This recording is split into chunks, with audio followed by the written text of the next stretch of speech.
Atensyon mga SSS pensioners! Nako po, importanteng advisory ni SSS para sa inyo, kakapasok lang. Dapat itong iparating sa inyo para pensyon protektado. Mamaya-maya pag-uusapan natin. Hello mga ka-vlogs! Welcome dito sa aking YouTube channel. Magandang araw po sa lahat ng mga manonood. Saan po kayong dako sa mundo? Kumusta kayo mga ka-vlogs? Well, eto po para sa ating mga pensionado. Ito po'y para sa inyo ha. Dahil ang SSS, merong mahalagang advisory, nakakapasok lang para po sa inyo. Ito'y nagbibigay po paalala, no? Para po ang pensyon ay protektado. Well, dahil nga po magtatapos na itong buwan ng Marso and nasa huling linggo na tayo ng Marso, mga ka-vlogs. Today is March 24, 2026. Ilang araw na lang, March 31 na. Nagpapaalala po muli ang SSS na huwag kalimutang mag-comply ng Annual Confirmation of Pensioners or SSS AKOP. Yes, para po itong AKOP compliance ay required para po sa ating mga pensionadong kabilang po sa magdiriwang ng birthday nitong buwan ng Marso. Kung kayo po ay magbe-birthday, ano man ang petsa, from March 1 to March 31, no? Tapos ang edad nyo po ay nasa 80 pataas. Well, kayo po ay inanyayahan ng SSS.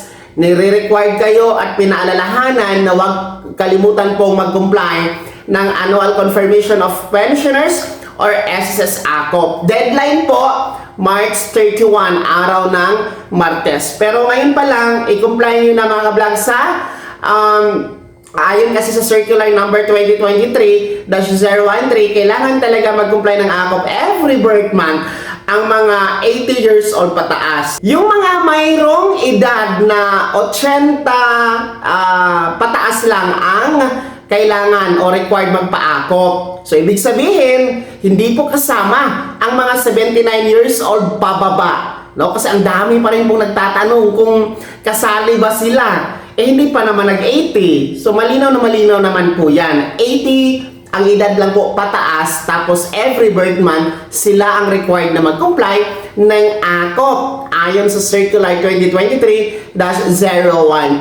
So, ngayon pa lang, simulan nyo na mga ka-vlogs, no? Sa mga hindi pa nag-comply ng AKOP, punta na po sa pinakamalapit na SSS branch sa inyong lugar to comply your AKOP. And yung pagpapa-AKOP kasi, no, pwede yang mag-walk-in. Kung malapit lang naman po kayo sa branch ni SSS, meron doong available na AKOP na form, fill upan nyo agad, no? Libre lang naman po yun, walang bayad.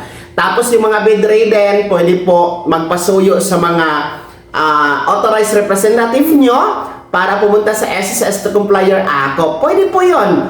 Padalhan nyo lang po ng SSS ID or UMID ninyo, tapos authorization letter, tapos dapat yung authorized person merong at least one valid ID. Yung mga nasa abroad, naku po, pwede kayo mag-comply ng AKOP ha, online through video conference. Pero dapat kayo mag-set muna ng online appointment kay SSS. Paano nga ba mag-set ng online appointment? Punta lamang kayo sa inyong My SSS account, mga ka-vlogs. Tapos, i-set nyo po yung online appointment for your AKOP compliance dyan sa services na nasa portal nyo po sa inyong My SSS account. And meron din pong isa pang pamamaraan sa pag-comply ng AKOP. Actually, bago lang ito na inilunsad ng SSS. No? Ito pong facial authentication na AKOP compliance. Kung saan, iscan nyo lang po ang inyong mukha, magkakaroon na kayo ng AKOP compliance. Paano nga ba ito gagawin? Punta kayo sa website ni SSS, no? Yung www.sss.gov.ph. Tapos, no, pindutin nyo po yung AKOP compliance na settings. Tapos, ay susundin nyo po yung mga step-by-step process para makumpleto ang inyong AKOP compliance via facial authentication. SSS pensioners, hindi kayo mahihirapan sa pag-comply ng AKOP. Una po, every birth month lang naman ito.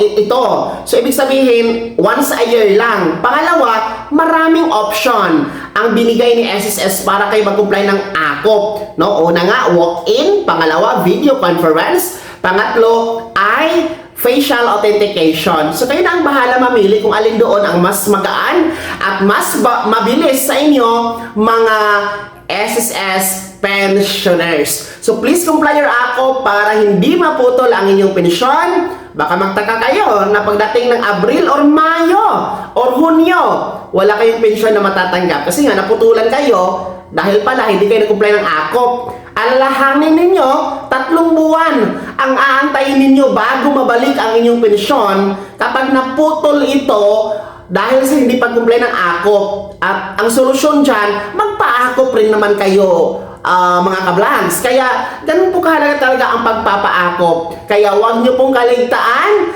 Hanggang March 31 na lang ito, next week, araw ng Martes. Pero uulitin ko, huwag nyo nang paabutin ang deadline. No?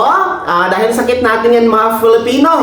Doon na tayo nag-aasikaso, deadline na. Tapos ang haba ng pila, maaabutan ng cut-off. Tapos tayo din ay magre-reklamo, di ba? So ngayon pa lang, marami pang araw, may mga araw pa na natira for you to comply your AKOP, mga kablog. So mahalagang advisory ito mula sa SSS at mula dito sa ating YouTube channel para sa inyo, mga SSS pensioners. Kaya naman, sino sa inyo dito ang mga merong buwan ng kapanganakan o mga birthday ngayong buwan ng February at ang tawag dito, edad ay 80 pataas? Kumusta po ba? Nag-comply na ba kayo ng AKOP o hindi pa? No? So, yun sa inyo dito ang tapos na. Well, anyway, lahat ng yan, ibahagi niyo po sa comment section na nasa baba. Pakilakip ang buong pangalan at kung taga saan kayo. Kung bago ka pa lang sa akin channel o di kaya di ka pa nakasubscribe, i-click niyo muna ang subscribe button na nasa baba. Huwag kalimutan na pindutin ang notification bell. Ilagay sa all para una ka sa mga balitang i-upload ko. Maraming salamat. God bless. Mag-ingat, mga ka-vlogs.